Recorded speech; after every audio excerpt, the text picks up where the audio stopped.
இடியாப்பம் செய்யறதுக்கு நான் 2 கப் அளவுக்கு கோதுமை மாவு எடுத்து வச்சிருக்கேன். இந்த மாவை ஃபர்ஸ்ட் நம்ம வேக வச்சு எடுத்துக்கலாம்.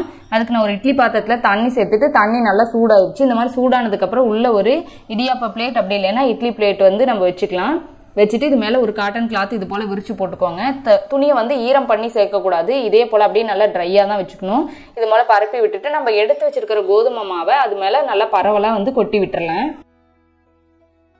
இது மாதிரி கொட்டி பரப்பிட்டு இதே துணியவே வந்து அப்படியே நம்ம மூடி வச்சிடலாம். கட்டிலாம் வைக்கணும் அப்படின்லாம் அவசியம் கிடையாது. ஜஸ்ட் வந்து அந்த தண்ணி வந்து உள்ள படாத இருக்கிறதுக்காக இதை வந்து மூடி இப்படி இது போல நல்லா வந்து மூடி விட்டு வச்சுக்கலாம். இந்த மாதிரி வேக வச்சுட்டு செய்யும்போது இடியாப்பம் ரொம்ப நல்லா சாஃப்டா இருக்கும். இது போல நல்லா எல்லாம் மூடி வச்சாச்சு.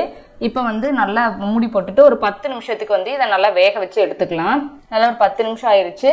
இப்போ வந்து இதை வெளியே எடுத்துட்டு வேற ஒரு பாத்திரத்துக்கு மாத்திக்கலாம்.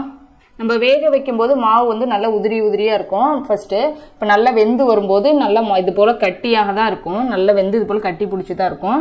இது வந்து நல்லா ஒரு கரண்டி வச்சுட்டு நல்லா உடைச்சி விடுங்க. கொஞ்சம் ஒன்று பாதியை உடைச்சதுக்கு அப்புறம் கொஞ்சம் சூடு குறைஞ்சதுக்கு அப்புறம் ஒரு மிக்ஸி ஜாருக்கு மாத்திட்டு நல்லா 2 பல்ஸ் மோடு வச்சா நல்லா உதிரியா பொலன்னு ஆயிரும். அதுக்கப்புறம் ஒரு ஜல்லடை வச்சு சலிச்சுட்டு அதுக்கப்புறம் ஒரு பாத்திரத்துக்கு நம்ம அதை மாத்திக்கலாம்.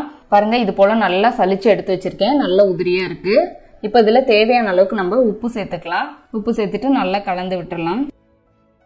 இதுக்கு தேவையான அளவுக்கு தண்ணி சேர்த்துக்கலாம். நல்ல சூடான தண்ணியா சேர்த்துக்கணும். தண்ணி நல்லா கொதிக்க வச்சுட்டு அதுல இருந்து கொஞ்சம் கொஞ்சமா எடுத்து நம்ம சேர்த்துக்கலாம்.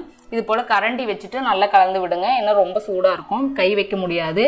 இந்த கொஞ்சம் கொஞ்சமா தண்ணி சேர்த்துட்டு மாவெல்லாம் கொஞ்சம் ஒன்று போல வந்ததுக்கு அப்புறம் இதை வந்து நம்ம ஒரு மூடி போட்டு அப்படியே மூடி வச்சிடணும். இப்போ கை வச்சு நம்மளால பிசைய முடியாது. ஒரு 5 நிமிஷத்துக்கு அந்த சூட்லயே அது வந்து நல்லா புழுங்கி வரட்டும். இப்போ வந்து லிட்டு போட்டுட்டு ஒரு 5 நிமிஷம் இதை அப்படியே விட்டுறலாம். இப்போ ஒரு 5 நிமிஷத்துக்கு மேல ஆகுது.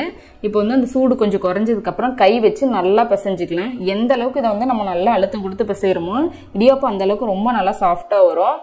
இப்போ நல்லா இது போல ஒரு 5 நிமிஷத்துக்கு பிசைஞ்சிட்டு அதுக்கப்புறம் ஒரு சின்ன சின்ன பேட்ச் அதை நம்ம பிரித்து வச்சுக்கலாம். அப்போ வந்து நம்ம இடியாப்பாச்சில் எடுத்து போட்டு செய்யறதுக்கு ரொம்ப ஈஸியாக இருக்கும். இது போல் நான் வந்து பிரித்து வச்சுருக்கேன். இப்போ இடியாப்பாச்சில் லேசாக எண்ணெய் தடவிட்டு நம்ம வந்து உள்ள அச்சில் சேர்த்துடலாம். இப்போ மாவு உள்ளே சேர்த்துக்கலாம். இப்போ நான் இட்லி பிளேட்டில் தான் வந்து புளிஞ்சு விட போகிறேன். மேலே ஒரு கிளாத் போட்டுட்டு இப்போ இது மேலே வந்து நம்மளுக்கு எந்த மாதிரி வேணுமோ சின்னதாக வேணும்னாலும் புளிஞ்சு விட்டுக்கலாம். அப்படி இல்லைன்னா நம்ம எந்த சைஸ்க்கு வேணுமோ அது மாதிரியே புளிஞ்சு விட்டுக்கலாம். நான் வந்து ஒரே இதாக பெருசாக புளிஞ்சு விடுறேன். இது நீங்கள் ஒன்று மேலே ஒன்று அப்படியே நீங்கள் வந்து சுற்றி விட்டாலும் ஒன்று வந்து ஒட்டிக்காது. ரொம்ப நல்லா சூப்பராக வந்து உதிரியாக தான் வரும். அதனால உங்களுக்கு எந்த சைஸ் வேணுமோ அது மாதிரி நல்லா நான் வந்து ஒரு 2-3 சுற்று நல்லா சுற்றி விடுறேன். எப்படி நீங்கள் பிழிஞ்சு விட்டீங்கனாலும் ஒட்டிக்கிட்டு அந்த மாதிரி ஆகாது. நல்லா இதை நம்ம வந்து கரெக்டாக வேக வச்சு நல்லா வந்து பிசைஞ்சு செஞ்சுருக்கறனால சுடு தண்ணி ஊற்றி பிசைஞ்சிருக்கோம். அதனால கண்டிப்பாக இதை ஒட்டிக்கிட்டு வளவலன்லாம் வராது. ரொம்ப நல்லா உதிரியாக ரொம்ப நல்லா சூப்பராக இருக்கும். அதனால உங்களுக்கு எந்த சைஸ்க்கு வேணுமோ அது போல் நீங்கள் வந்து பிழிஞ்சு விட்டுக்கலாம். நான் வந்து கொஞ்சம் நல்லா பெருசாகவே வந்து இது போல் பிழிஞ்சு விடுறேன். அவ்வளோதாங்க, ஒரு இது நான் சுற்றிட்டேன். இன்னொரு பிளேட்லேயும் இதே போல் சுற்றிக்கிறேன். நீங்கள் இது போல் பெருசாக வேணும்னாலும் சுற்றிக்கலாம். அப்படி இல்லைன்னா ஒவ்வொரு இட்லி குழியிலையுமே வந்து நம்ம சின்னதாக சுற்றி விடுறதுனால சுற்றி விட்டுக்கலாம். அதுவுமே ரொம்ப நல்லா அழகாக சூப்பராக தான் இருக்கும். இது போல் எல்லாத்தையும் நல்லா சுற்றி விட்டுக்கலாம். தண்ணி வந்து நல்லா காஞ்சிட்ருக்கு. தண்ணி நல்லா சூடானதுக்கு அப்புறம் தான் உள்ளே வைக்கணும். தண்ணியும் நல்லா கொதிச்சிட்ருக்கு. சுற்றுறதுக்குமே ரொம்ப நல்லா ஈஸியாக தான் இருக்கும். ரொம்ப டைட்டாலாம் இருக்காது. ரொம்ப நல்லா சாஃப்டாக இருக்கும். தண்ணி நல்லா கொதிச்சிட்ருக்கு. இப்போ வந்து உள்ளே வச்சிடலாம்.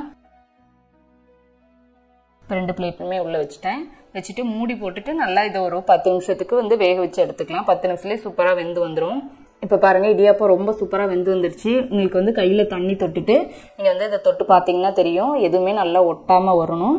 இது மாதிரி பார்த்தீங்கன்னா ரொம்ப நல்லா சூப்பராக வெந்து வந்துருச்சு. இப்போ இதை நம்ம வெளியே எடுத்துடலாம். அவ்வளோதாங்க, நம்ம சூப்பரான இடியாப்பம் ரெடி ஆயிடுச்சு. அப்படியே ரொம்ப நல்லா சாஃப்டாக இருக்குது பாருங்கள். தள்ளன்னு எடுக்கையிலேயே தெரியும். ரொம்ப நல்லா சூப்பராக இருந்துச்சு. இது கூட தேங்காய் பால் சட்னி அப்புறம் வெஜ் கறி எது வேணாலும் வச்சு சாப்பிடலாம். நம்ம ஒயிட் இடியாப்பத்துக்கு வச்சு சாப்பிட்ற மாதிரியே ரொம்ப நல்லா சூப்பராக இருக்கும். நீங்களும் இந்த ரெசிபியை வீட்டில் ட்ரை பண்ணி பாருங்கள். உங்களுக்கு பிடிச்சிருந்துச்சுன்னா லைக் பண்ணுங்கள், ஷேர் பண்ணுங்கள். நம்ம தெய்வாஸ் நலபாகம் சேனலுக்கு சப்ஸ்கிரைப் பண்ணிக்கோங்க.